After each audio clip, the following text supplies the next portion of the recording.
And then when it comes to, like, operations, like, how do you break that down? Yeah, so it's an entirely tenant-owned community, which your viewers, probably already Ideal. know. Yeah, like, in a park, in case anybody doesn't know, I guess, right? I mean, you can either own the homes and rent those out, or you can sell them to, your tenants own them and you rent the lots.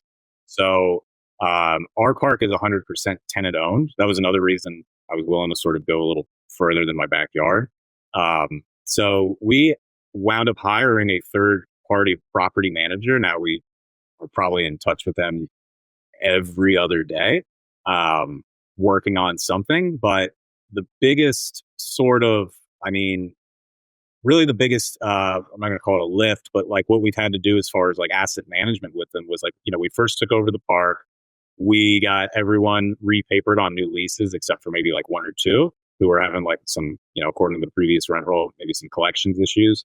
Um, so getting everyone repapered, getting everyone online with Appfolio. So the landlord previous to us was just collecting like, you drove to his office and handed him cash, which obviously we weren't going to keep up with that anymore. So getting everyone online, paying online, and then we sub-metered all the water. So that was a big value add we did up front. But we pretty much did all this remote, kind of working through our property manager.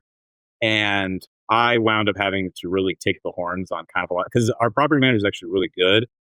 But there's like certain things that they just like hadn't really handled before. So like I wound up like, literally being on the phone with like a plumber, like out there, like doing the sub metering. And like my background's construction. Like, I mean, I'm not a licensed GC, but I know enough to be dangerous. So like, at least like, probably no more than the average bear.